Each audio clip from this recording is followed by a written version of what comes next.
melanjutkan seri introduksi kitab-kitab di dalam Perjanjian Baru, dan ini adalah surat Efesus ya, surat Efesus. Kita akan melihat beberapa theological profile dari surat Efesus ini.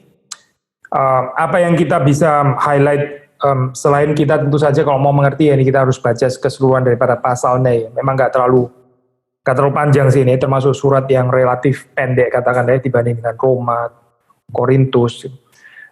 Tapi kita bisa memperhatikan beberapa pasal yang penting di sini.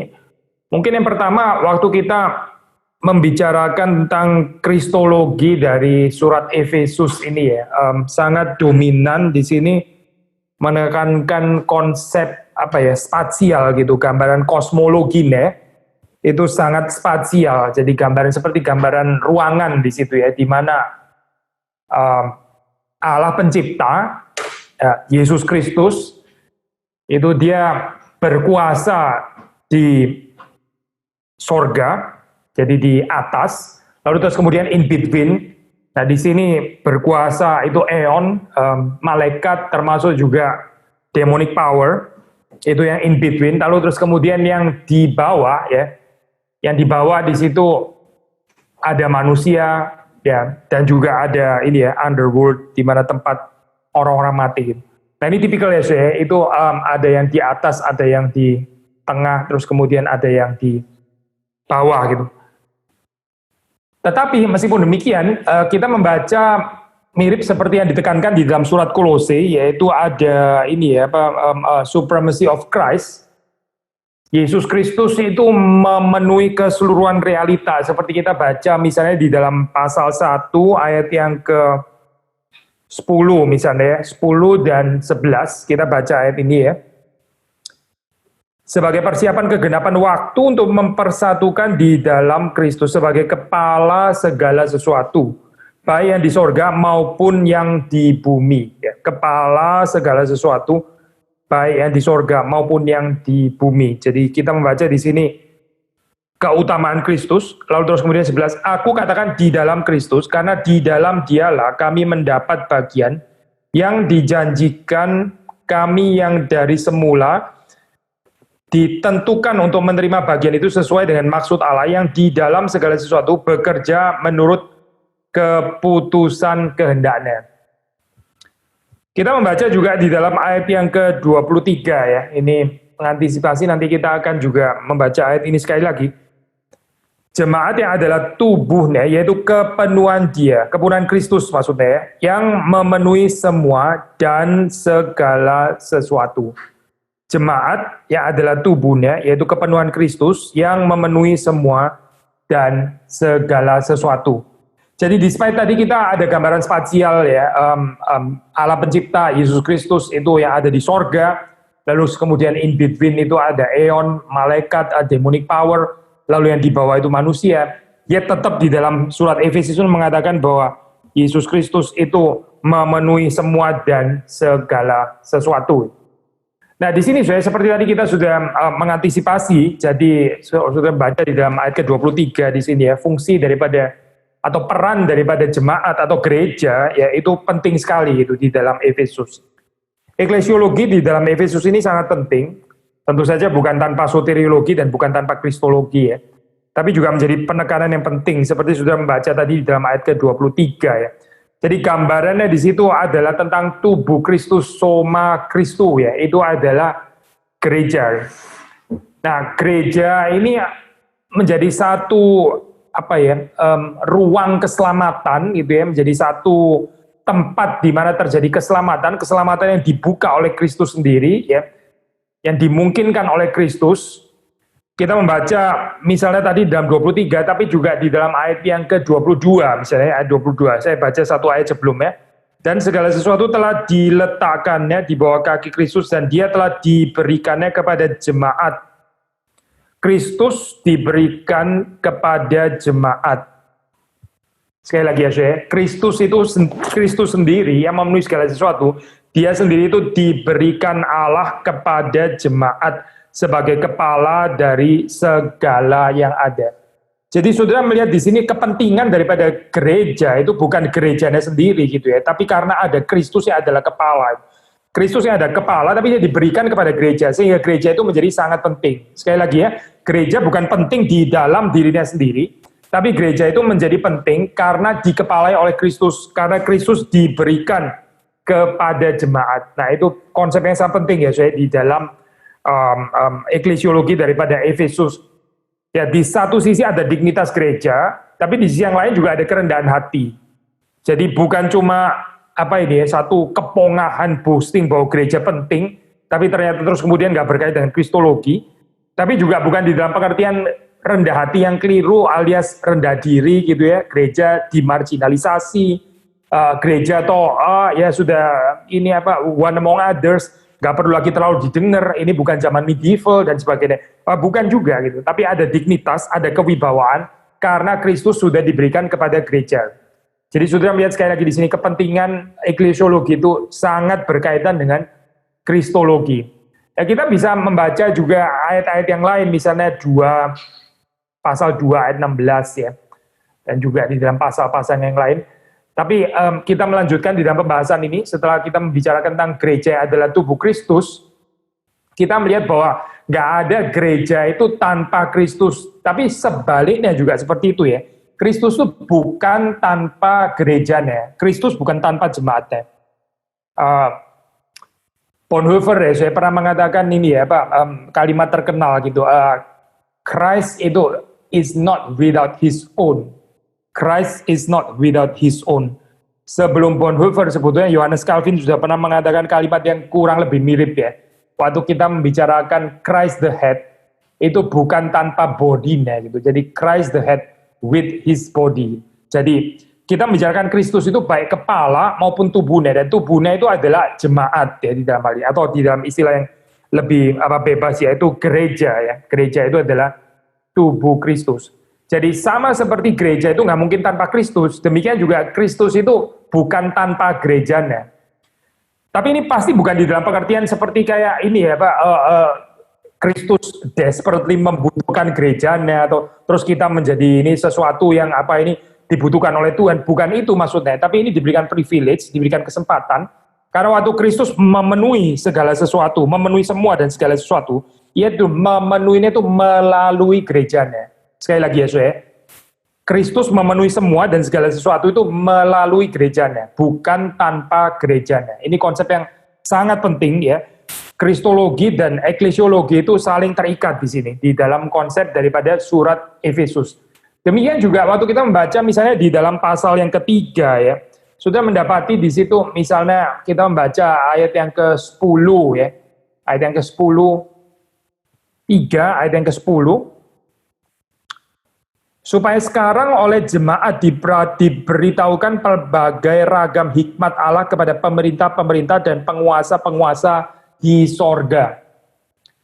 Sekali lagi ya, saudara melihat di sini waktu hikmat Allah itu mau diberitahukan, itu diberitahukan oleh jemaat atau oleh gereja. Jadi hikmat ilahi ya, termasuk juga ini ya, kuasa ilahi itu di-exercise di dalam hal ini ya, atau lebih tepat istilahnya itu disalurkan melalui gereja atau melalui jemaatnya.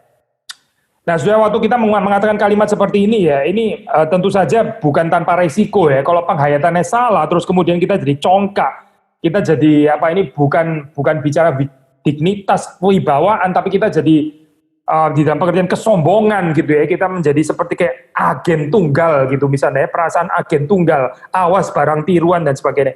Nah, ini berbahaya ya. Konsep ini jadi akhirnya nanti terus kemudian bisa confuse antara kerajaan Allah yang generally kita bilang itu lebih luas daripada gereja, lalu terus jadi diidentikan persis sama dengan gereja. Nah, ini ada satu kebahayaan kalau kita memikirkan di dalam pemikiran seperti ini ya. Tapi kalau kita penghayatannya positif, seharusnya nggak jadi masalah di situ ya. Ini kita hayati dengan perasaan keterharuan ya, bukan dengan kesombongan, bukan dengan kecongkaan, apalagi dengan boasting bahwa kita ini adalah satu-satunya agen tunggal Kristus gitu ya. Kalau kita mengerti di dalam pengertian ini, ya cenderung kepada boasting yang salah ya. Tapi di dalam pengertian di sini gereja mesti tahu dignitasnya itu, karena Kristus pun diberikan kepada gereja. Nah, waktu hikmat Kristus, ya saudara masih ingat ya, kita sudah pernah bahas ini kan ya, Korintus, bicara tentang hikmat ilahi yang seringkali berbenturan dengan hikmat duniawi. Di situ kita melihat hikmat yang reverse itu ya, yang nggak dimengerti oleh dunia. Ini dinyatakannya di mana? Dinyatakannya itu di dalam gereja, melalui gereja. Gerejalah yang seharusnya itu menyaksikan ini gitu, karena itu dipercayakan kepada gereja. Jelas sekali ya, saudara membaca hikmat Allah itu diberitahukan berbagai ragam ya kepada pemerintah-pemerintah dan penguasa-penguasa di sorga. Itu diberitahukan oleh jemaat. Jadi jemaat yang meneruskan di sini ya, jemaat yang dipercaya untuk menyaksikan. Nah, bukan hanya itu, kalau kita membaca di dalam ayat 21, misalnya 3 ayat 21 ya, saya membaca setelah 20, atau saya baca dari 20 saja ya, bagi dialah yang dapat melakukan jauh lebih banyak daripada yang kita doakan atau pikirkan, seperti yang ternyata dari kuasa yang bekerja di dalam kita, bagi dialah kemuliaan di dalam jemaat dan di dalam Kristus Yesus turun-temurun sampai selama-lamanya. Saudara perhatikan kalimat ini ya. Bagi dialah, ini kan bagi Allah ya, bagi Allah lah kemuliaan di dalam jemaat dan di dalam Kristus. Ini formulasi yang sangat menarik ya, sangat unik gitu. Kalau kita bicara tentang bagi Allah kemuliaan di dalam Kristus, itu kita sering baca ya. Bagi Allah kemuliaan di dalam Kristus gitu ya. Tapi ini saudara perhatikan, bagi Allah kemuliaan di dalam jemaat dan di dalam Kristus ya. Di dalam jemaat dan di dalam Kristus. Kemuliaan itu juga di sini ada pada gereja, atau kalimat mungkin lebih tepat yang menjadi objek dari doksologi di sini ya. Bukan hanya Kristus tapi juga jemaat. Saudara melihat di sini betapa tingginya ya di sini posisi daripada jemaat itu. Ditaruh di dalam hal ini ya bersamaan dengan Kristus, kemuliaan di dalam jemaat dan di dalam Kristus Yesus turun-temurun sampai selama-lamanya. Jadi di mana saja kita melihat kemuliaan ilahi di dalam gereja atau melalui gereja? Di mana kita melihat kemuliaan ilahi, hikmat ilahi di dalam gereja melalui gereja ya. Ini satu yang menakutkan ya seharusnya. Sekaligus menjadi tantangan untuk kita gitu. Apa betul kita ini meneruskan hikmat ilahi itu, menyatakan kemuliaan ilahi. Sekali lagi kalau kita boleh kaitkan integrasi sedikit dengan profil daripada surat Korintus ya. Jangan lupa kemuliaan ilahi itu berbeda dengan kemuliaan dunia, hikmat ilahi itu berbeda dengan hikmat dunia. Sementara gereja ini dipercayakan untuk menyaksikan hikmat dan kemuliaan ilahi. Seperti yang ada di dalam kehidupan Kristus. Jadi ada paralel di sini kehidupan Kristus dan juga kehidupan jemaat. Sedikit mirip seperti profil dari teologi Lukas ya. Lukas dengan ini Injil, lalu kemudian kisah para rasul. Saudara juga melihat paralel kan ya, paralel kehidupan Kristus, paralel kehidupan jemaat mula-mula yang dicatat di dalam kisah para rasul ya. Memang ini nggak ada cerita seperti kayak di dalam kisah para rasul, tapi secara ini basic foundation di sini memberikan satu satu fondasi yang sama gitu, yaitu paralel atau keselarasan antara jemaat dan Kristus. Nah, kita teruskan ya, waktu kita membaca konsep seperti ini, tetap kita mesti hati-hati bahwa ini bukan dimengerti di dalam pengertian gereja yang triumfans ya, eklesia triumfans ya.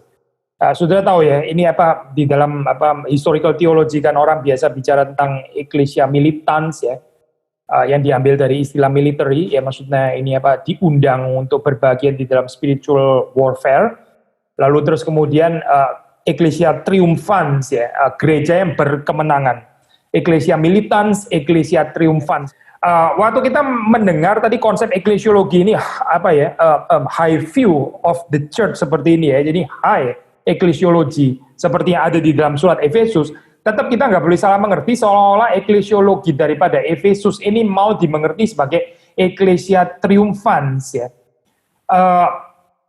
Nanti sekali lagi ya, menjadi theology of glory, nanti kemuliaannya bukan kemuliaan Kristus, bukan kemuliaan ilahi, tapi menjadi kemuliaan duniawi yang dipinjam oleh gereja lalu dipamerkan supaya impresif ya, mengesankan dunia, berusaha untuk menarik orang, tapi pakai cara duniawi gitu ya, bukan pakai kemuliaan ilahi di dalam hal ini gitu. Sehingga kita mesti berhati-hati saya untuk tidak jatuh ke dalam konsep eklesia atau gereja triumphant ini. Seringkali termasuk juga di dalam reform teologi ya. Biasanya kita membicarakan eklesia triumphans ini di reserve di dalam eskatologi. Jadi itu gereja yang berkemenangan itu nanti ya, waktu Kristus datang kembali. Nah itu masuk kepada triumphant eklesiologi gitu. Tapi selama kita on earth ya, gereja itu adalah gereja yang militan, maksudnya menderita bersama dengan Kristus, diundang untuk masuk ke dalam peperangan rohani bersama dengan Kristus ya. Kristus yang sudah menang itu. Nah ini kalau kita membaca di dalam surat Efesus ada penekanan seperti itu saya. Yang penting di sini ya, bukan bagaimana gereja itu menjadi sombong gitu, seperti kayak ada di sisi kanannya Kristus atau apa gitu ya. Bukan, tapi mesti memelihara treasure ya, atau harta karun yang dimiliki oleh gereja, yaitu tidak lain tidak bukan adalah the gospel ya. Injil itu sendiri, Kristus itu sendiri yang diberikan kepada jemaat. Itulah yang membuat gereja itu berharga ya. Jadi bukan di dalam konsep triumphant church, karena selama kita berada di dalam dunia, kita masih militant church ya. Saya juga memberitahukan kepada saudara ya, dalam perspektif agak sedikit berbeda ya. Ini bukan kontradiksi, tapi penekanannya berbeda. Jadi seperti saudara tahu ya, kalau di dalam Lukas ya, profilnya itu kan suffering itu precedes glory. Ya, sekali lagi, penderitaan itu mendahului kemuliaan. Jadi melihat seperti kayak lebih sequential gitu ya, seperti sequential melihatnya. Tetapi kalau saudara melihat misalnya di dalam profil teologi Yohanes, seperti kita sudah pernah bahas, hopefully saudara nggak lupa, di situ waktu dikatakan Kristus ditinggikan, ya, Kristus ditinggikan, itu artinya itu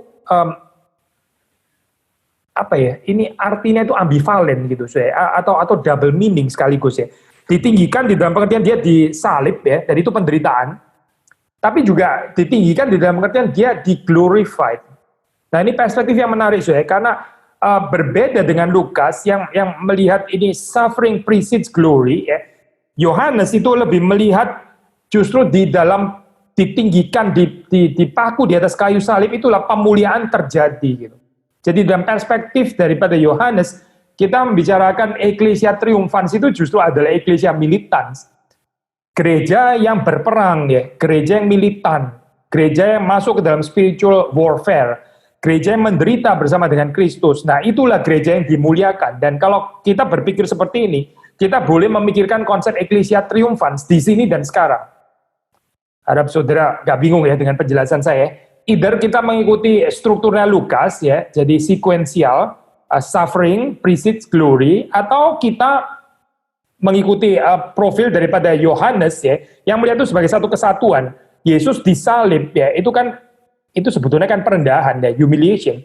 Tapi Yohanes pakai istilah ditinggikan, itu juga exaltation gitu. Jadi humiliation yang juga adalah exaltation. Ya, ini konsep paradoksikal maksudnya ya. Di dalam Injil Yohanes kita sudah pernah bahas. Nah, kalau kita mau mengerti konsep eklesia triumphans ya, either kita mengerti itu di reserve eskatologi ya nanti gitu ya waktu Yesus datang kembali, atau kita kalau mau mengerti eklesia triumphans di sini dan sekarang, berarti kita mesti mengertinya di dalam konsep gereja yang sedang berperang. Gereja yang militan itulah gereja yang triumphans. Maksudnya begini saya, sederhana saja, saya balik kalimatnya. Gereja yang adem ayem, yang suam-suam kuku, yang nggak masuk di dalam spiritual warfare ya, yang tenang-tenang saja, lukewarm. Nah ini bukan gereja yang triumphans itu. Gak mungkin gereja yang triumphans itu adalah gereja yang sedang berperang. Itu adalah gereja yang triumphant. Kalau mau pakai istilah ini ya, triumphant yang dihayati di sini dan sekarang. Maksudnya supaya tidak salah mengerti ya, istilah triumphant itu dimengerti sebagai gereja yang sudah berkemenangan, terus apa ini misalnya ya, uangnya banyak, ya propertinya banyak, kekuasaannya banyak. Setelah bicara kekuasaan, ternyata kekuasaannya bukan kekuasaan memberitakan firman, bukan kekuasaan memberitakan Injil, tapi kuasanya mirip kuasa politik gitu. Sampai raja-raja itu takut kepada gereja. Nah ini kacau saya, ini konsep eklesia triumphans yang kacau, yang bukan ajaran Alkitab ya. Nah kalau eklesiologi sudah menjadi seperti ini ya, ini jadi diracuni oleh konsep kemuliaan yang ada di dalam dunia. Jadi tadi kita sudah mengatakan ya, itu gereja itu begitu tinggi posisinya. Kenapa? Karena kepadanya ya dipercayakan hikmat ilahi dan kemuliaan ilahi. Bahkan Kristus sendiri diberikan kepada gereja. Tapi kalau gereja nggak menghargai treasure ini ya, mulai malah tertarik dengan hikmat duniawi, mulai tertarik dengan kemuliaan duniawi, ya, kuasa duniawi dan bukan Kristus. Nah, akhirnya menjadi eklesia triumfans yang keliru ya. Jadi setiap kali kita membicarakan tentang eklesia triumfans, kalaupun mau pakai istilah itu ya, jangan lupa ya, ini adalah the gospel ya, Kristus, bijaksana ilahi, kemuliaan ilahi. Atau kita mengikuti struktur daripada Lukas itu ya, mungkin lebih aman, yaitu eklesia triumfans ini di reserve sampai kepada poin eschatological. Kita membaca 5 ya, pasal 5, Efesus pasal 5, ayat yang ke-23 ya. Ini memang konteks aplikasinya anak suami istri ya, tapi seperti dikatakan oleh Paulus, rahasia ini sebetulnya rahasia yang besar. Saya baca ayat 23, karena suami adalah kepala istri sama seperti Kristus adalah kepala jemaat. Dialah yang menyelamatkan tubuh. Sekali lagi ya, saya kesampingkan bagian karena kita nggak sedang bicara theology of marriage hari ini, tapi kita bicara kristologi, ya eklesiologi dan soteriologi. Di sini waktu membicarakan tentang hubungan suami dan istri, suami itu adalah kepala istri, sama seperti, nah ini sekarang ini ya, rahasia yang diberitakan di sini adalah Kristus adalah kepala jemaat. Dialah, Kristuslah yang menyelamatkan tubuh. Kristuslah yang menyelamatkan tubuh, yaitu jemaatnya itu, tubuh Kristus kan ya. Jadi Kristus menyelamatkan jemaat. Maka saudara, di sini kita melihat kaitan bukan cuma kristologi dan eklesiologi, tapi karena ada kata menyelamatkan, ini kita juga bicara soteriologi ya, doktrin keselamatan. Sekali lagi ya saya, ketiganya ini terikat dan tidak bisa terpisahkan gitu. Kita nggak bicara pisah-pisah. Jadi di dalam eklesiologi Efesus itu sangat berkaitan dengan kristologi dan juga sangat berkaitan dengan soteriologi. Karena di sini dikatakan Kristus menyelamatkan tubuh. Sekali lagi ya, waktu kita membicarakan Kristus itu adalah penebus dari jemaat atau penebus gereja, dia yang membebaskan. Maka kita melihat di sini eklesiologi di dalam surat Efesus. Ini kita mesti mengertinya sebagai memiliki fungsi soteriologi. Ya. Gereja, tadi kita katakan itu adalah ruang keselamatan, ya, tempat di mana terjadinya keselamatan. Itu di dalam gereja ya. Kristus pun juga sekali lagi diberikan kepada gerejanya. Maka ini penting sekali ya konsep spasial ini gitu. Nah, kita teruskan saya. Nah, sekarang kita bicara tentang kaitan dengan eskatologi ya, eskatologi. Jadi ini surat Efesus ini sangat integrated ya. Saya bukan mengatakan surat-surat yang lain disintegrated ya, bukan itu ya. Tapi ini so obvious bahwa ini membicarakan eklesiologi, kristologi, soteriologi, dan sekarang keterkaitannya dengan eskatologi ya. Kalau sudah membaca misalnya di dalam Efesus 1 ya, kita balik lagi ke pasal 1 ya. Pasal 1 misalnya di dalam ayat yang ke-20 ya. 20, lalu terus kemudian 21, 22, saya baca dari 20 ya. Yang dikerjakannya di dalam Kristus dengan membangkitkan dia dari antara orang mati dan mendudukan dia di sebelah kanannya di sorga. Ini kan sesuatu yang sudah terjadi ya. Jauh lebih tinggi dari segala pemerintah dan penguasa dan kekuasaan dan kerajaan dan tiap-tiap nama yang dapat disebut, bukan hanya di dunia ini saja, melainkan juga di dunia yang akan datang. Berarti ada singgungan tentang eskatologi di sini, dan segala sesuatu telah diletakkannya di bawah kaki Kristus, dan dia telah diberikannya kepada jemaat sebagai kepala dari segala yang ada. Lalu ayat 23 yang tadi kita sudah baca ya. Nah ini tipikal kan saya di dalam penghayatan eskatologi Kristen ya, yang juga ditekankan pasti di dalam eskatologi reform gitu. Waktu kita membicarakan eskatologi ya, itu kita bicara yang akan datang pastikan ya, futuris. Tapi juga futuris itu dihayati di sini dan sekarang gitu, dengan penekanan kata telah itu tadi. Jadi Yesus kan memang sudah bangkit, dia naik ke sorga ya, dia sudah menang gitu. Di dalam hal ini kita berbagian di dalam kemenangan Kristus yang memang sudah menang itu, tapi di sini kita masih berperang gitu. Nah, sudah melihat di sini ada banyak kata telah di situ dikatakan ya. Ini telah itu saudara melihat di dalam hal ini Berarti penghayatan kepastian itu ya, yang sebetulnya belongs to eschatological realm ya, tapi dimengerti, dihayati di sini dan sekarang sebagai sesuatu yang sudah terjadi. Jadi sekali lagi di sini berkaitan antara eskatologi dan eklesiologi ya. Penekanan kepada alreadiness ya, kesudahan ya di dalam hal ini. Nah, kita bisa membaca termasuk juga ayat-ayat yang lain, misalnya 1 ayat 5 ya, 1 ayat 5. Ini kita membaca, dalam kasih ia telah menentukan kita dari semula oleh Yesus Kristus untuk menjadi anak-anaknya sesuai dengan kerelaan kehendaknya. Ia telah menentukan kita dari semula oleh Yesus Kristus. Ya, ini bicara tentang election. Election oleh Yesus Kristus, yaitu election apa, untuk apa, yaitu supaya kita boleh menjadi anak-anaknya sesuai dengan kerelaan kehendak ilahi. Perhatikan juga di sini pakai kata telah ya, ia telah menentukan kita dari semula oleh Yesus Kristus. Lalu kemudian ayat 9 ya. Sebab ia telah menyatakan rahasia kehendaknya kepada kita sesuai dengan rencana kerelaannya, yaitu rencana kerelaan yang dari semula telah ditetapkannya di dalam Kristus. Ayat yang ke-11, aku katakan di dalam Kristus karena di dalam dialah kami mendapat bagian yang dijanjikan. Kami yang dari semula ditentukan untuk menerima bagian itu sesuai dengan maksud Allah yang di dalam segala sesuatu bekerja menurut keputusan kehendaknya. Jadi saudara melihat sini misalnya dalam ayat 11 di situ ya, Paulus itu yakin bahwa mereka ya, maksudnya Paulus dan juga rekan sekerja itu mendapat bagian yang dijanjikan. Dijanjikan itu sebetulnya kan yang akan datang gitu ya. Tapi ini bicara pemilihan yang sudah terjadi, maka yang dijanjikan itu juga sudah diberikan di dalam hal ini. Itu menjadi sesuatu yang pasti ya. Saudara melihat di sini penekanan daripada ini ya, tempus perfect di sini ya, telah ini berkaitan dengan konsep eskatologi yang dihayati di sini dan sekarang. Dengan demikian, kalau kita melihat tidak seperti Yohanes ya, kalau kita boleh melakukan komparasi yang terkenal dengan dualisme atas dan bawah itu ya, bukan berarti di dalam Efesus nggak ada ini gitu.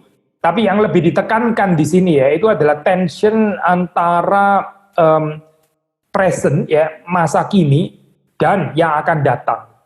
Sekali lagi ya, daripada menekankan ini ya, apa itu atas dan bawah seperti misalnya pada Yohanes itu ya, yang lebih ditekankan di sini adalah tension, creative tension by the way ya.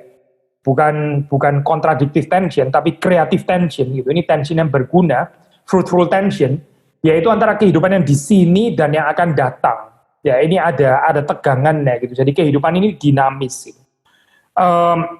Kenapa sebenarnya konsep ini penting gitu? Ya, tentu saja penting gitu. Kalau kita cuma ada konsep masa kini, tapi nggak ada telosnya, nggak ada tujuannya, ya kita bisa terus apa gitu? Kita jadi capek-capek, tapi terus sebetulnya nggak tahu kemana gitu ya, nggak tahu yang dijanjikan, nggak tahu kita menuju kemana gitu.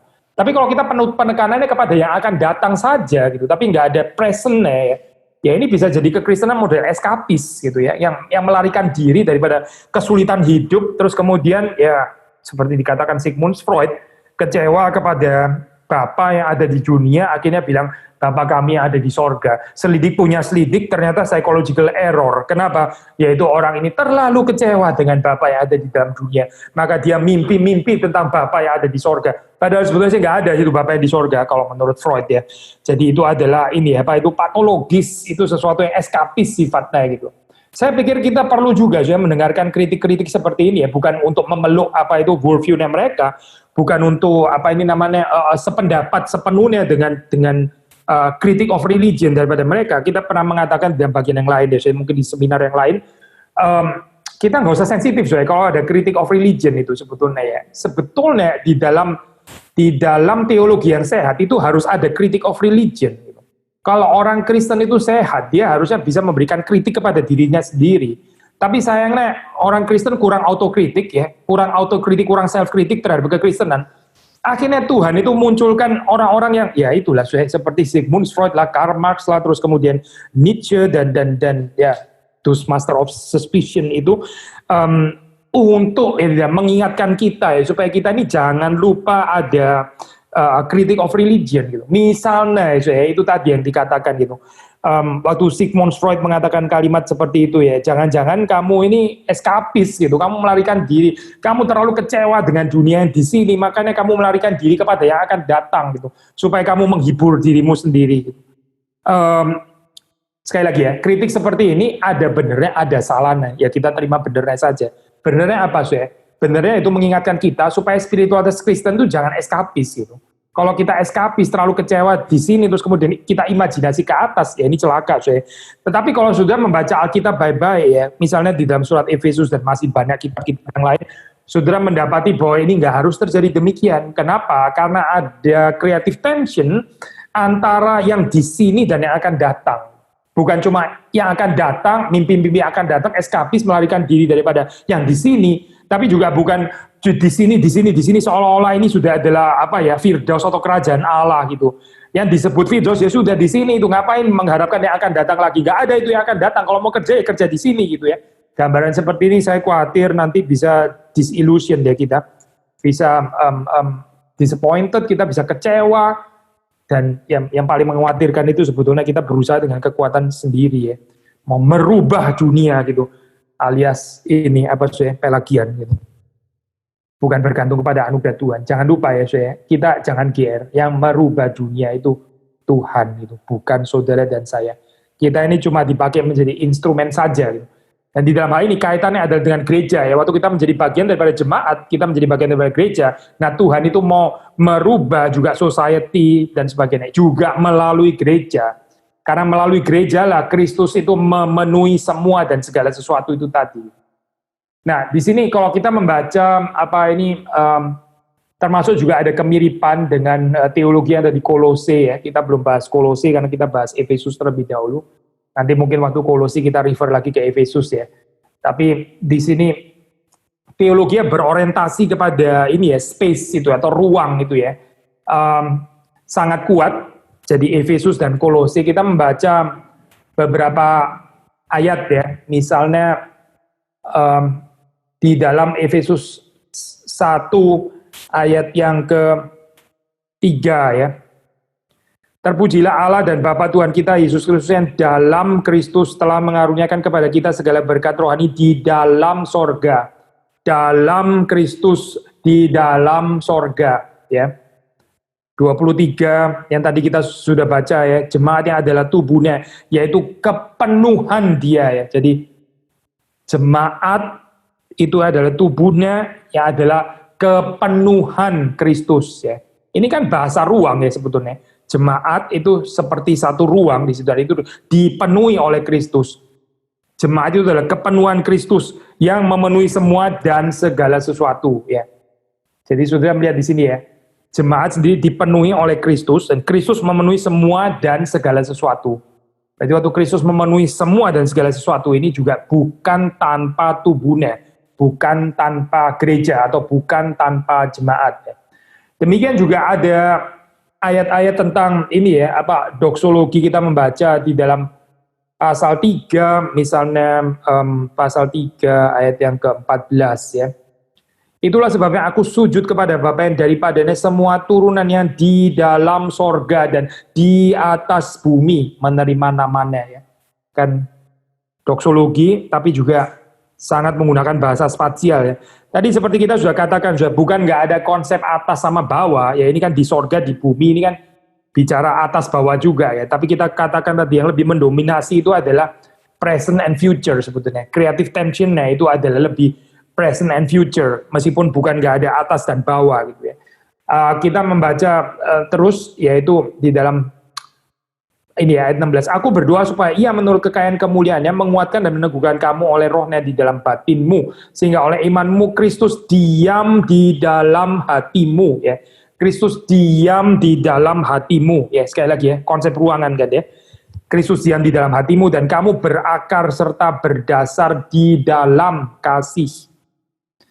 Aku berdoa supaya kamu bersama-sama dengan segala orang kudus dapat memahami. Nah, saudara perhatikan sekarang ya, betapa lebarnya ya dan panjangnya, lebar, panjang, tinggi, dalamnya kasih Kristus dan dapat mengenal kasih itu, sekalipun ia melampaui segala pengetahuan. Aku berdoa supaya kamu dipenuhi di dalam seluruh kepenuhan Allah. Jelas ya saudara bahwa Efesus ini sangat banyak menggunakan konsep ruang di sini ya. Misalnya tadi bicara tentang kasih ya, bicara tentang panjang, lebar, tinggi dan dalam, itu kan konsep ruang sebetulnya itu ya, konsep dimensi di sini. Kita teruskan. Jadi tadi kita mengatakan ini ya saudara, apa itu di dalam surat Efesus itu gereja keberadaannya atau role atau fungsinya itu digaranti di dalam Kristus ya. Fungsi soteriologi, bahkan katanya kita juga membaca berkaitan dengan eskatologi, apa yang dijanjikan akan datang itu dihayati di sini dan sekarang. Meskipun demikian ya, ini Schneller memberikan satu kalimat menarik. Jadi dia bilang kalimat seperti ini ya. Meskipun demikian ya, Efesus ini bukan mengajarkan semacam timeless ontology of the church ya.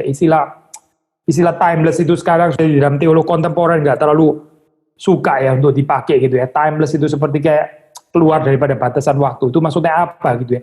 Anyway, kita kita memang berada di dalam space and time. Tadi kita bicara bahasa yang digunakan di dalam Efesus itu meskipun membicarakan tentang kasih Kristus, kasih Allah yang tidak terbatas, tapi menggunakan bahasa spasial ya. Karena kita ini memang created in space kan ya. Tapi jangan lupa, kita juga created in time juga, created in space and time ya. Jadi konsepnya itu juga konsep timely sebetulnya gitu. Saudara nangkep ya poin ini ya. Mengapa menggunakan bahasa spasial ya? Ya karena kita created in space kan ya. Kita kan diciptakan di dalam space, tapi juga bukan cuma space and time. Maka kita nggak memikirkan di sini tentang timeless ontology of the church gitu. Tapi membicarakan tentang kairos di sini ya. Misalnya, waktu kita membaca pasal yang ke-6 ya, Efesus pasal yang ke-6, kita lompat kepada pasal yang ke-6 ya, 13. Misalnya, sebab itu ambillah seluruh perlengkapan senjata Allah. Nah ini bicara spiritual warfare tadi ya. Supaya kamu dapat mengadakan perlawanan pada hari yang jahat itu. Pada hari yang jahat itu. Dan tetap berdiri sesudah kamu menyelesaikan segala sesuatu. Perhatikan ya saya kalimat ini ya, saya ganti sedikit ya, yang bukan firman Tuhan. Ini nggak dikatakan ambillah seluruh perlengkapan senjata Allah supaya kamu dapat mengadakan perlawanan dan perlawanan selama-lamanya gitu misalnya ya, konsep timeless gitu misalnya, kan bukan ya. Tapi di sini dikatakan supaya kamu dapat mengadakan perlawanan pada hari yang jahat itu ya, tertentu kan di sini ya. Hari yang jahat. Maksudnya apa saya? Dengan kalimat seperti ini berarti gereja atau jemaat itu dituntut untuk bisa mengerti kapan sih hari yang jahat itu. Kita harus punya hikmat ilahi tadi ya, yang dipercayakan kepada gereja untuk kita bisa menguji apakah ini adalah saat hari yang jahat itu gitu ya. Karena tanpa pengertian saat bahwa ini adalah hari yang jahat, inilah kairosnya ya. Hari yang jahat itu untuk kita berperang, ya kita nggak akan berperang gitu. Ini gampang kan ilustrasinya gitu. Kalau negara di dalam keadaan damai lah ngapain ngangkat senjata gitu misalnya. Nggak lucu kan saya. Kalau memang nggak ada persoalan, kalau semua di dalam damai, semuanya baik-baik saja, lah ngapain saya berperang gitu? Cari musuh apa? Cari masalah atau apa gitu. Tapi kalau kita tahu ini adalah hari yang jahat, maka kita diundang untuk berbagian di dalam spiritual warfare ini. Maka tadi ya, mengutip Schneller sekali lagi, dia mengatakan ini bukan bicara tentang timeless ontology of the church, tapi ini bicara sesuatu yang sifatnya itu timely ya. Timely, ini ada kairosnya gitu. Kapan gereja itu diundang harus punya kepekaan kairos itu. Saya sudah pernah bahas ini ya, saya waktu bahas kitab pengkhotbah ya dengan ilustrasi yang sederhana gitu. Kita seringkali kalau kita rasa itu selalu kesempatan ada pada kita gitu ya. Kesempatan selalu ada, mungkin seperti sekarang ini kali ya, saudara kan kebanjiran ya, kita ini kan kebanjiran streaming ini, streaming itu, A, B, C, D, E, F, G dan sebagainya, wah seperti banyak sekali gitu ya. Terus kemudian kita mungkin mulai berpikir, saya yang pilih gitu ya, memang orang harus pilih juga sih ya, karena nggak bisa mengikuti semuanya gitu. Tapi poin saya bukan memilih deh, karena memang kita terbatas waktu. Tapi dalam pengertian kita jadi sovereign gitu. Kita jadi berdaulat. Kita nggak melihat ini sebagai satu kesempatan yang Tuhan berikan, satu kairos, tapi kita merasa, saya mau dengarkan, bisa dengarkan kapan saja gitu. Atau ntar bakal ditaruh di YouTube juga kan ya, jadi saya pilih sendirilah waktunya kapan gitu. Itu terserah saya gitu. Hati-hati ya saya dengan sikap hidup yang seperti ini.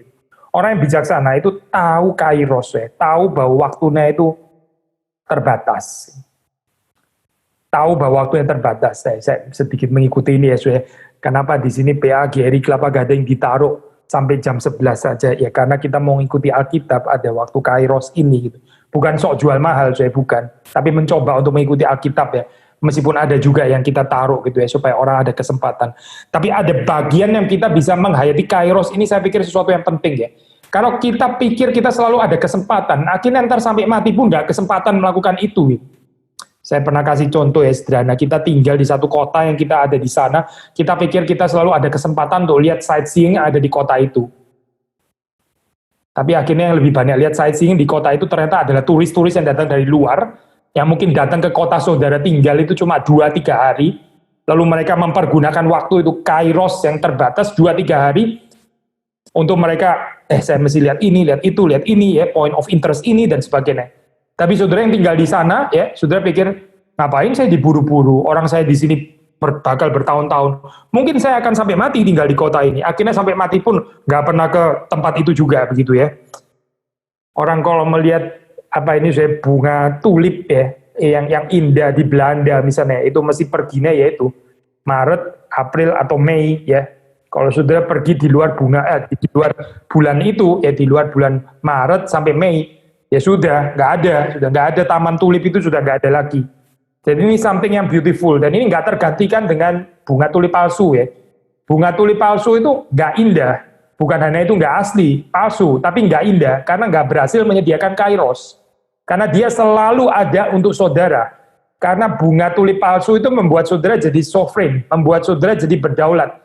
Tapi bunga tulip yang asli, itu saudara mesti memperhatikan kairosnya. Ini bukan saudara yang berdaulat. Saudara mesti memperhatikan itu kairosnya kapan, supaya kita bisa menikmati. Nah demikian saudara, Efesus ini mengajak kita untuk berpikir tentang kairos ini. Sekarang ini adalah hari yang jahat, maka saya harus masuk ke dalam peperangan rohani yang diwajibkan oleh Tuhan itu. Saudara perhatikan deh kejatuhan daripada Daud kalau kita membaca ya. Kejatuhan daripada Daud kan salah satunya itu ya. Selagi yang lain itu pada perang, dia malah jalan-jalan di penthouse-nya dia gitu ya. Jalan-jalan di atas, terus intip-intip, ada orang mandi dan sebagainya. Giliran semua orang perang, tapi dia sendiri ini kurang peka terhadap kairos ini ya. Dia nggak ikut serta di dalam spirit peperangan, akhirnya dia jatuh. Karena apa? Karena gagal memahami kairos. Maka memahami kairos ini penting sekali, dan ini sangat ditekankan di dalam surat Efesus, khususnya di dalam kaitan dengan peperangan rohani. Orang tahu ini peperangan rohani, ya berarti dia sadar itu. Ini adalah saatnya. Pendeta Stephen Tong pernah menafsir Gideon ya, waktu dia berperang itu kan, instead of 10.000 orang akhirnya dibawa maju cuma 300 orang, dan menyaringnya bagaimana? Yaitu dengan waktu mereka minum ya, ada minum yang langsung itu ya minum, ada yang minumnya itu pakai tangan gitu ya, minum pakai tangan. Ini bukan bicara tentang table manner lah ya, atau river manner atau danau manner atau apa gitu ya, nggak ada table-nya anyway. Ini bicara tentang apa yang satu itu peka bahwa ini adalah kairos peperangan, saya harus tetap siap siaga. Yang lain itu hidup di dalam dualisme. Mereka pikir ya sudahlah ngasuh, yaitu ngasuh. Ini waktunya minum, melepas dahaga, sudah diberikan semua kehausannya supaya bisa menikmati gitu ya. Kalau musuh datang pada saat itu ya mereka pasti akan langsung mati gitu. Tapi mereka yang minum dengan satu sikap tetap siap siaga ya. Nah inilah orang yang mengetahui bahwa ini tetap adalah kairos perang. Sama sudah mendapatkan di sini prinsip yang mirip. Bagian terakhir sudah mungkin juga yang ini ya, yang sangat penting daripada surat Efesus ini, yaitu ethical interest ya. Ada dimensi etik di dalam surat Efesus. Kalau saudara membaca di situ tentang etik, saudara bisa membaca misalnya di dalam pasal yang keempat, ya pasal yang keempat panjang sih sesuai ayatnya 1-16 ya. Itu bicara tentang kesatuan jemaat dan karunia yang berbeda-beda ya. Kesatuan jemaat. Lalu terus kemudian di sini kalau saudara membaca misalnya di dalam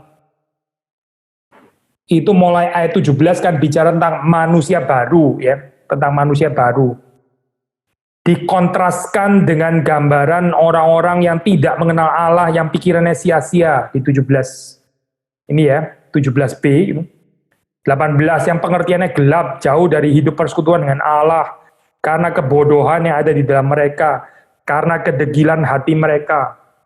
Jadi di sini dikontraskan antara kehidupan manusia baru dengan cara hidup orang-orang yang tidak mengenal Allah ya. Seperti ditulis di sini, orang-orang yang tidak mengenal Allah itu hidupnya itu bagaimana. Lalu kita sebagai manusia baru itu hidupnya itu bagaimana. Dan ini pembicaraan seputar etik ya. Ini juga merupakan satu bagian yang penting ya. Dan juga yang sangat penting ya di dalam surat Efesus itu adalah di dalam pasal yang kedua ya, pasal yang kedua. Hidup dipersatukan di dalam Kristus, karena bagian ini penting ya, saya baca agak panjang ya saudara dari 11. Efesus pasal 2, ini bagian yang akan kita baca sampai kepada ayat yang ke-22. Sekali lagi agak panjang ya. Karena itu ingatlah bahwa dahulu kamu sebagai orang-orang bukan Yahudi menurut daging, yang disebut orang-orang tak bersunat oleh mereka yang menamakan dirinya sunat, yaitu sunat lahir yang dikerjakan oleh tangan manusia, bahwa waktu itu kamu tanpa Kristus tidak termasuk keluarga Israel dan tidak mendapat bagian dalam ketentuan-ketentuan yang dijanjikan, tanpa pengharapan dan tanpa Allah di dalam dunia. Jadi di sini Paulus ya mengingatkan jemaat yang non Yahudi ya, dulu keadaan mereka itu seperti apa gitu, sebelum mereka mengenal Kristus. Dan setelah mereka di dalam Kristus itu seperti apa? Jadi dari bacaan ini, seperti saudara akan membaca di dalam bagian selanjutnya, sebetulnya saudara melihat ada tension ya di sini antara ini dalam gereja ya, jemaat Yahudi dan non Yahudi. Kalau saya mau pakai istilah modern, ada problem rasisme di sini. Ada problem rasisme di dalam gereja ternyata. Nah ini menarik ya, kalau kita ya ini kita kan saat ini kan bergumul bersama dengan saudara-saudara yang ada di ini ya bukan cuma di US ya, tapi di banyak tempat gitu ya, bergumul dengan persoalan ini ya, bahkan juga di negara kita sendiri. Bukan berarti nggak ada kan hal seperti ini ya. Tapi terus apa sih yang bisa diharapkan di sini ya? Kalau kita balik kepada konsep Efesus di sini ya, Kristus itu memenuhi segala sesuatu itu melalui gerejanya. Nah kalau gereja sendiri gagal ya di dalam urusan ini ya, gereja sendiri adalah gereja yang rasis. Ya sudah itu society mau diharapkan apa lagi gitu. Waktu Kristus bekerja itu dia bekerja mulai di dalam gerejanya. Kalau gereja ada pengharapan di sini ya, memelihara harta yang berharga. Nah ini baru terus kemudian bisa diharapkan bagaimana dampaknya kepada society. Tapi kalau gereja sendiri itu ternyata isinya adalah orang-orang rasis ya, orang Yahudi dan non Yahudi itu nggak bisa bersatu ya, seperti ada tembok pemisah ya. Jadi bagaimana ini dalam hal seperti ini ya? Lalu apa yang mau diharapkan oleh society dalam hal ini ya? Kita melihat ini ya, ini penting kalimat ini sudah perhatikan ya. Problem yang ada di dalam society itu sebenarnya problemnya gereja. Gitu. Kalau di dalam society itu terjadi seperti itu gereja yang harus introspeksi. Kenapa gereja nggak berperan di dalam hal ini ya? Karena gereja yang harus mengharami dan harus menerangi. Ini bukan perasaan over responsibility atau apalagi savior syndrome, bukan itu bukan. Tapi di dalam pengertian yang self kritik yang tepat dan proporsional. Kita bisa maki-maki, teriak-teriak ya, kritik-kritik kepada persoalan yang terjadi di dalam society gitu ya, di luar sana katakan kalau mau pakai konsep di dalam dan di luar misalnya ya. Tapi sebenarnya problem itu adalah refleksi daripada problem yang ada di dalam gereja. Kalau gereja sendiri adalah gereja yang memandang muka misalnya. Kalau gereja adalah gereja yang nggak bisa bersatu ya. masih ada kesadaran tinggi, ini orang suku ini, dia suku ini dia kaya, ini miskin, ini pinter, ini kurang pinter, kalau ini jenius dan sebagainya. Kalau kita masih berpikir seperti ini, then society itu mau expect apa? Gereja aja seperti ini, lalu society apa? Saudara pikir society yang lebih menggarami gereja, jadi terbalik dong. Ini nggak cocok dengan narasinya Alkitab kan ya, kita tahu itu nggak mungkin gitu. Kalau gereja yang seharusnya itu menghidupi kehidupan Kristus, itu ternyata nggak menghidupi ini, ya saudara bisa melihat apa yang akan terjadi di dalam society. Jadi kita sedih ya, saudara, kalau kita melihat ada di dalam negara yang notabene katanya itu ya ada penduduk katakanlah cukup signifikan gitu ya, so-called Kristen, tapi ternyata rasismenya kuat sekali gitu. Nah ini loh saya, ini waktunya gereja itu introspeksi dalam hal ini ya. Apakah jangan-jangan di dalam gereja itu ya memang masih ada rasisme, sehingga akhirnya ya itu nggak ada penggaraman terjadi di sini. Akhirnya ya di luar ya seperti itu. Ini kegagalannya society, itu adalah kegagalan daripada gereja. Saya bukan mengatakan bahwa semua problem di society itu ada tanggung jawab gereja untuk melenyapkan semua sampai nggak ada lagi. Nah ini masalah lah, soalnya kalau saudara berpikir seperti ini ya bermasalah gitu. Ya orang sering kali mengutip ini ya, Pak. Yesus waktu dia berada dalam dunia nggak semua orang sakit dia sembuhkan kan ya. Waktu di kolam Bethesda kan dia menyembuhkan satu orang saja. At least Alkitab mencatat seperti itu. Pada yang sakit di situ kan banyak kan ya. Tapi Yesus dalam kedaulatannya menyembuhkan satu orang saja. Saya nggak mau ayat ini juga terus kemudian disalah tafsir. Oh kalau begitu saya satu saja lah ya. Menolong orang satu saja juga. Karena ternyata Yesus juga satu. Saya nggak tahu menjawab ya. Soalnya kalau sudah berpikir seperti itu. Tapi yang kita mau katakan adalah ada porsi di dalam hal ini. Cuma saudara, kalau kemudian kita melihat akut problem ya, ini bertahun-tahun yang dipikir sudah selesai, ratusan tahun ya dipikir sudah beres dengan adanya perang sipil yang berdarah-darah itu, ternyata masih ada problem seperti ini gitu. Kita tanya di mana di sini fungsinya gereja? Lalu coba lihat keadaan gereja. Jangan-jangan gerejanya memang juga rasis gitu. Gerejanya rasis menghasilkan juga society-nya juga society rasis. Memang apa ya? Karena gerejanya juga rasis di dalam hal ini. Tetapi sebenarnya problem rasis ini ternyata juga ada di dalam zaman dulu. Ini bukan satu problem yang, wah ini problem abad mulai ke 17 gitu misalnya. Oh bukan, ini problem sejak dari gereja mula-mula sudah terjadi seperti itu. Jadi kita membaca di dalam ayat yang ke-13, saya lanjutkan ya. Tetapi sekarang di dalam Kristus Yesus, kamu yang dahulu jauh ya, maksudnya Gentiles itu, kamu dulu jauh, sekarang sudah menjadi dekat oleh darah Kristus. Karena dialah damai sejahtera kita. Kristus disebut sebagai damai sejahtera ya. Ini menarik ya, setiap kali kita bicara kristologi, itu sebutannya itu harus konteks sensitif ya. Kristus di sini nggak disebut sebagai kebenaran misalnya, dia nggak disebut sebagai bread of life, dia nggak disebut sebagai yang awal dan yang akhir. Sebutan itu sebutan Alkitab semua, itu sebutan yang tepat tuh, sebutan biblikal kan ya. Tapi saudara perhatikan di sini ya, penulis surat Efesus waktu menyebut Kristus, dialah damai sejahtera kita. He is our peace. Dia itu adalah damainya kita ya. Dia itu adalah rekonsiliasinya kita ya. Rekonsiliasi itu di dalam Kristus, oleh Kristus. Kristus telah mempersatukan kedua pihak dan yang telah merubuhkan tembok pemisah, yaitu perseteruan. Sounds familiar ya, tembok pemisah.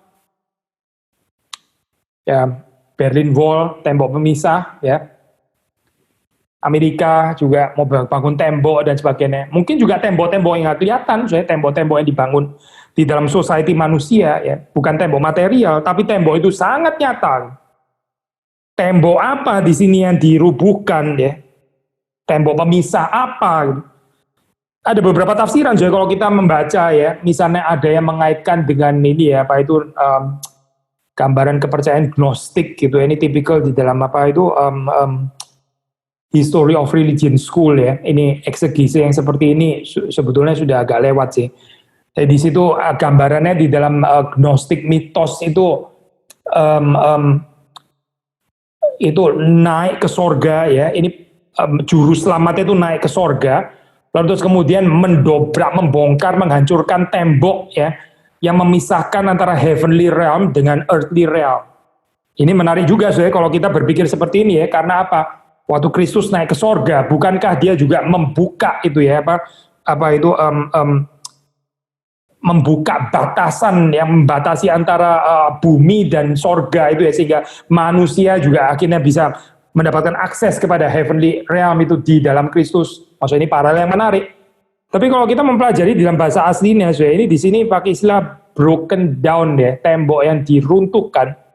Itu sebetulnya bukan bicara tembok horizontal, kalau tembok horizontal itu ya, itu berarti atas bawah. Saudara mengerti kan ya, tembok horizontal diruntuhkan, dihancurkan, itu atas bawah persoalannya.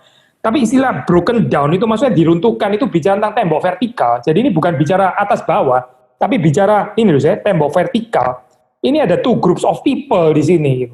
Dan ini gambaran ini lebih cocok ya, karena ada tadi ya, Gentile dan Jews. Problem rasisme tadi loh ada ya misalnya kalau di dalam dunia modern, kulit hitam, kulit putih gitu, atau kulit putih dan kulit berwarna ya misalnya gitu. Ada temboknya ternyata di sini. Sekali lagi ya gereja pun juga bergumul dengan urusan seperti ini ya. Paulus berurusan dengan persoalan seperti ini. Tapi dia mengatakan Kristus adalah damai sejahtera kita. Kalau kita betul-betul mengenal Kristus sebagai damai sejahtera kita, ya, our peace, ya, berarti kita nggak ada di dalam perseteruan. Kita ada di dalam rekonsiliasi, bukan ada di dalam konflik. Ya, tembok pemisah itu dirubuhkan.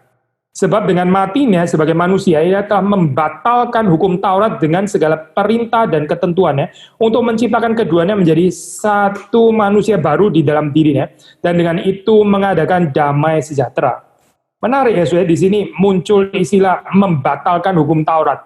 Kita mesti mengerti istilah ini dengan benar ya, supaya kita jangan salah mengerti itu.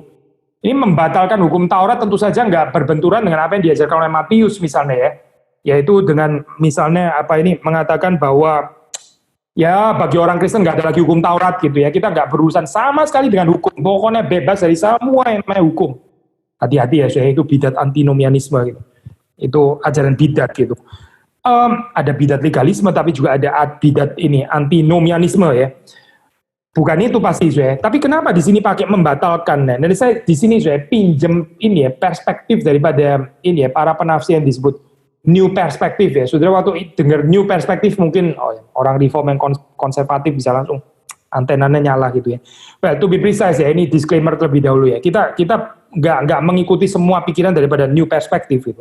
Misalnya pengajaran tentang justification, forensic justification yang dipermasalahkan, diserang, di-attack gitu ya, sebagai sesuatu yang katanya kurang biblical, at least di dalam fase pertama kali ya, di dalam research fase pertama daripada new perspective itu very hostile ya, seperti dengan gambaran forensic doctrine of justification, panel substitution dan sebagainya, itu kita nggak bisa mengikuti gitu.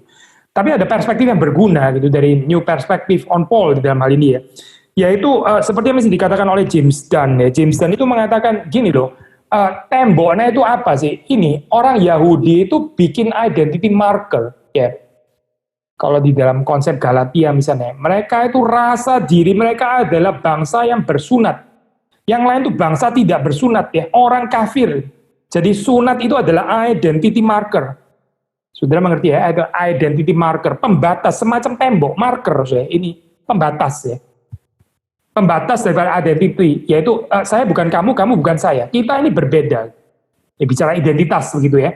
Jadi orang Yahudi punya kebanggaan, ini kecongkaan rohani, ini identity marker. Kita adalah bangsa yang bersunat, kamu tidak bersunat, kamu orang kafir gitu misalnya ya. Dan itu menciptakan ini tembok pemisah itu tadi akhirnya gitu. Karena mereka sombong. Atau ini mereka adalah bangsa yang menerima Torah. Nah ini juga bisa jadi identity marker. Kami bangsa pilihan Allah, kami memiliki Torah. Kamu bangsa lain, kamu nggak ada Torah ya. Jadi kita berbeda dengan kamu semua. Identity marker ya. Ini menciptakan tembok. Lalu bermegah sebagai bangsa yang punya Taurat ya. Identitasnya berbeda, bukan seperti bangsa yang tidak mendapat Taurat, kita mendapat Taurat ya. Tapi sendirinya juga nggak taat kepada Taurat gitu. Jadi ini kebanggaan dan kecongkaan yang nggak ada gunanya gitu. Nah, sudah kita mesti introspeksi juga ya di dalam hal ini ya. Apa sudah identity markers kita gitu. Mungkin bukan Taurat ya. Kita bukan orang Yahudi gitu. Tapi kita dalam kehidupan mungkin ada semacam identity marker gitu. identity marker yang membuat apa itu kita pilih-pilih di dalam pergaulan kita, yang membuat kita ya kalau kita nggak hati-hati juga bisa jadi rasis gitu. Kita melihat orang itu berdasarkan sesuatu kategori apa gitu misalnya ya. Ya tadi warna kulit gitu misalnya.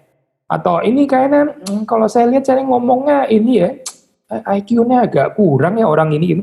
Saya nggak mau terlalu lama ngomong dengan orang ini gitu karena orang buang-buang waktu ini. Kalau saya ngomong sama dia buang-buang waktu. Saya lebih baik berguru sama orang-orang yang paling nggak sama atau kalau bisa lebih pintar daripada saya gitu supaya saya bisa ada manfaat ngobrol. Misalnya atau orang melihat tingkat apa ini kaya miskin ya kategori kaya miskin macam-macam lah sudah pikir sendiri ya. Tapi kategori-kategori ini ya bisa berbagai macam dan bisa menciptakan semacam tembok pemisah. Tembok pemisah ini yang diruntuhkan oleh Kristus ya. Meskipun kita ini ya bukan orang Yahudi dengan identity marker saya dan apa itu mempunyai Taurat, tapi kita bukan berarti nggak bisa ada identity marker kita sendiri, ya. Dan identity marker seperti ini yang menciptakan apa ini ya konflik-konflik itu di dalam. Perhatikan saya gereja kalau di dalamnya itu isinya adalah grup gitu ya, ada orang akrab ini, akrab sendiri, tapi nggak ada keluasan di dalam hal ini ya. Itu menciptakan tembok-tembok. Saya bukan mengatakan bahwa kita harus equally dekat kepada semua orang di dalam gereja kita, ya nggak mungkin lah saya. Kan kita pasti ada keterbatasan dekat dengan orang. Saya nggak membicarakan itu, saya. Itu nggak harus menjadi sesuatu yang salah. Tapi kalau kedekatan itu terus kemudian menciptakan identity marker, ya, kita menjadi eksklusif. Lalu orang lain itu nggak bisa join ya di dalam eksklusif komunitas ini ya. Nah hati-hati saya. Itu kita menciptakan secara nggak langsung adalah tembok pemisah seperti yang ada di dalam jemaat Efesus ini. Saya lanjutkan pembacaannya ayat 16, dan untuk memperdamaikan keduanya di dalam satu tubuh dengan Allah oleh salib dengan melenyapkan perseteruan pada salib itu. Perseteruan itu sudah diselesaikan oleh Kristus di salib. Ia datang dan memberitakan damai sejahtera kepada kamu yang jauh, ya, Gentiles, dan damai sejahtera kepada mereka yang dekat. Jadi dua-duanya itu mendapat akses di sini ya, mendapat berita damai sejahtera.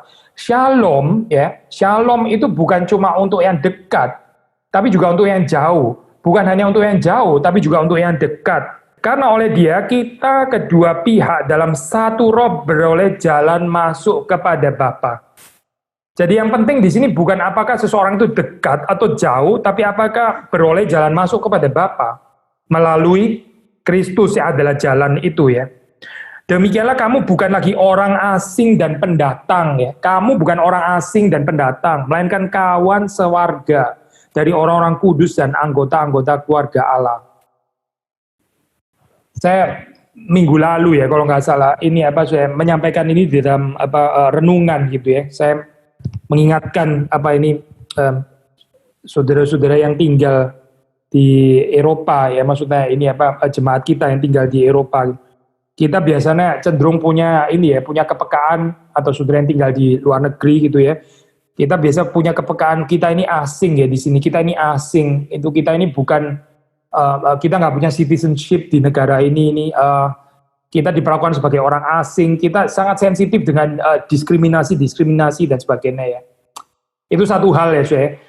Kalau kita berkesempatan tinggal di negaranya orang lain ya belajarlah perspektif ini saya. Jadi saudara bisa menghayati ya apa artinya itu orang yang diperlakukan seperti itu. Tapi terus jangan jatuh kepada ini ya victim mentality ya. Victim mentality itu menjengkelkan saya, itu ini ya bukan mentalitas Kristen itu. Itu mentalitas menuntut demanding mentality ya. Victim mentality, ada self righteous di dalamnya gitu.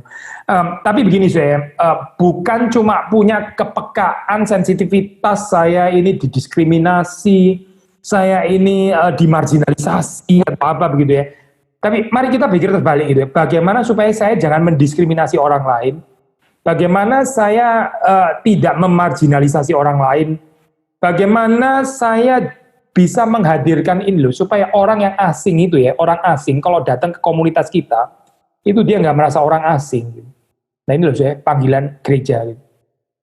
Sekali lagi ya saya, kalau gereja nggak taat kepada Kristus ya, menduakan roh ya, Yang akan terjadi adalah ada orang asing ya masuk, akhirnya dia tetap merasa asing.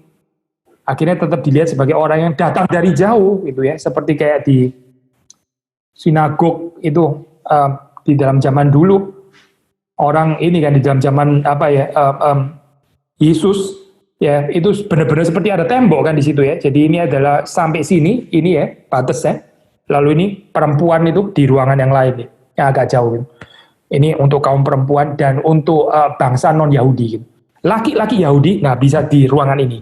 Lalu ini ada pembatasan sampai sini, perempuan mesti yang di sana ya. Ini jangan campur sama laki-laki gitu. Ini beribadah ya, saya berpikir seperti itu. Tapi Kristus waktu dia hadir, dia itu membongkar ya, dia merentukan tembok seperti ini. Maka ini berarti apa? Di dalam kehidupan komunitas Kristen ya, lebih daripada sekedar menyelesaikan persoalan rasisme ya, lebih daripada itu kita bicara hal yang positif itu. Harusnya kita bisa menghadirkan ini loh, perasaan kawan sewarga dari orang-orang kudus, anggota-anggota keluarga Allah ya, yang dibangun di atas dasar para rasul dan para nabi dengan Kristus Yesus sebagai batu penjuru. Kalau betul ya, batu penjuru kita itu adalah Kristus. Batu penjuru itu kan cornerstone ya, saya cornerstone. Batu apa ya? Ya batu penjuru bahasa Indonesia ya. Batu sudut gitu ya kalau disebutkan cornerstone ya. Sudah tahu orang bangun rumah itu cornerstone itu yang menentukan ya, ini pertama posisinya ya. Pojokannya itu di mana ya. Lalu terus kemudian itu berkembang sisinya itu ke arah mana, ya itu tergantung daripada cornerstone itu. Jadi cornerstone ini adalah yang menentukan. Maka di sini disebut Yesus Kristus itu adalah batu penjuru. Di dalam dia ya tumbuh seluruh bangunan rapi tersusun menjadi bait Allah yang kudus dalam Tuhan. Di dalam dia kamu juga turut dibangunkan menjadi tempat kediaman Allah di dalam roh. Mari kita membangun itu pertama membangun di atas ini ya, batu penjuru itu ya, fondasinya itu Kristus. Tapi juga terus kemudian setelah kita membangun itu ya, kita membangun dengan apa? Kita membangun dengan cara bagaimana? Kita pakai hikmat ilahi atau kita dikuasai oleh hikmat dunia? Kita ini waktu kita membangun, kita menekankan kemuliaan Kristus atau ini bicara kemuliaan dunia sebetulnya? Ini yang mana gitu? Nah, waktu seseorang membangun, dia membangun bersama dengan Kristus, batu penjurunya ada Kristus seperti para rasul dan para nabi. Mereka memberitakan Kristus sebagai para nabi maupun para rasul. Mereka itu proclaim Christ ya, memberitakan sang Mesias itu yang diurapi itu. Nah, mereka menabur dengan cara yang benar. Mereka menaruh ya itu dengan rapi tersusun ya kalau menggunakan bahasa daripada Efesus ini. Tapi ada orang yang membangun serampangan ya. Katanya membangun batu penjurunya Yesus Kristus, tapi ternyata bangunannya itu bukan bangunan yang rapi ya. By the way, bicara rapi sama ya, bicara seperti tadi ya. Hikmat, bicara kemuliaan, ada versi hikmat sorgawi, ada hikmat duniawi. Kemuliaan sorgawi, kemuliaan Kristus, kemuliaan duniawi. Kita bicara rapi, kita juga bicara dua hal yang berbeda ya. Ini rapi menurut siapa? Rapi menurut saudara dan saya. Rapinya saudara dan saya, gak tentu rapi menurut Tuhan. Rapinya Tuhan mungkin menurut kita itu adalah berantakan. Rapinya Tuhan itu mungkin merusak perencanaan kita gitu ya. Yang disebut manusia rapi itu mungkin berhala gitu. Jadi saudara dan saya diundang ya di dalam hal ini. Waktu kita membangun, perhatikan deh, seperti para rasul dan para nabi. Ini kalau di dalam ada di dalam eksegesi ada perdebatan ya, ada berbagai macam tafsiran deh. Karena kasus genitif di sini ya. Dasar para rasul dan para nabi ya. Dasar foundation of itu kan ya. Dasar dari para rasul dan para nabi. Ini terus ada beberapa tafsiran gitu. Ada orang menafsir betul-betul tafsir letterlek ya.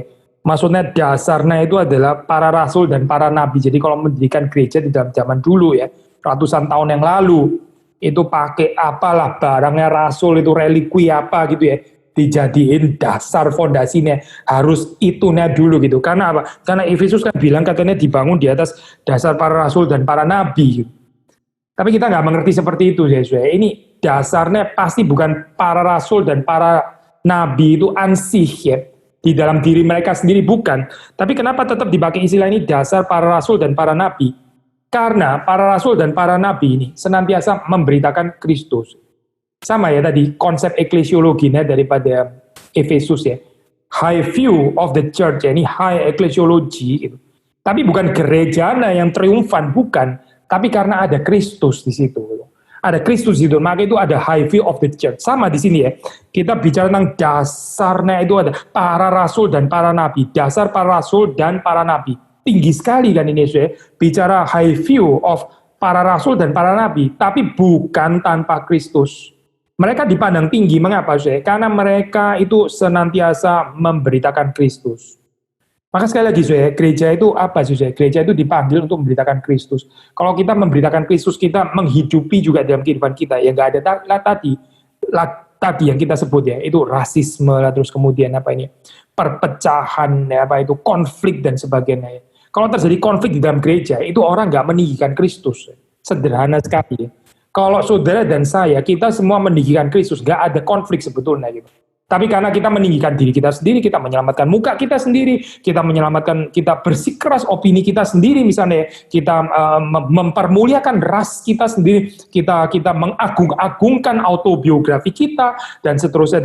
Akhirnya yang terjadi adalah, ya ini konflik ya. Akhirnya gereja itu terpecah. Karena apa? Ya karena akhirnya bukan membangun di dalam Kristus, bukan. Ini batu penjurinya bukan Kristus, tapi seperti kayak sesuatu yang lain akhirnya gitu. Dibangun dengan sesuatu yang lain ya. Kalau pinjam istilah di dalam surat Korintus misalnya, ada orang membangun dengan jerami ya, akhirnya terbakar. Memang dia sendiri akan diselamatkan, tetapi ya ini dia menderita kerugian ya. Yang dia bangun di dalam dunia ini ternyata semuanya itu habis, sampah ini, nggak tahan uji ya. Bukan sesuatu yang bisa tahan ya dengan api pengujian itu, tapi akhirnya terbakar. Gitu. Sayang sekali ya. Tetapi kita, saudara dan saya diundang ya untuk melihat kehidupan para rasul dan para nabi itu yang setia memberitakan Kristus. Siapa itu Kristus? Kalau dalam konteks Efesus di sini ya, dia yang memenuhi semua dan segala sesuatu ya melalui gerejanya. Dan juga di dalam konteks yang lebih khusus di dalam pasal 2, dia itu adalah damai sejahtera kita ya. He is our shalom ya. Shalom kita yang sesungguhnya itu adalah Kristus. Dan di dalam Kristus kita mendapatkan damai sejahtera. Nah, baru saya di dalam kehidupan seperti ini ya, kalau dalam gereja itu ada shalom ya. Shalom itu hadir di dalam gereja, maka kita bisa mendoakan ada shalom bagi kota di mana kita tinggal.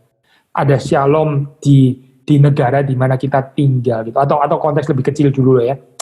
Ada shalom di kelurahan, kecamatan gitu ya. Ya di mana kita tinggal gitu. Ada shalom di sana gitu. Tapi shalom ini ya, bukan tanpa shalom yang dihadirkan oleh Kristus di dalam gerejanya. Karena gereja itu begitu penting. Akhirnya Tuhan menolong kita, Tuhan berbelas kasihan kepada kita untuk mengerti panggilan gereja yang begitu mulia ini ya. Kita dipercayakan harta yang sangat mulia, yaitu diri Kristus sendiri yang diberikan kepada kita. Nah, bagaimana supaya kita terus membangun ya, menjadi bangunan yang rapi, tersusun ini. Kiranya Tuhan memberkati kita semua. Mari kita berdoa.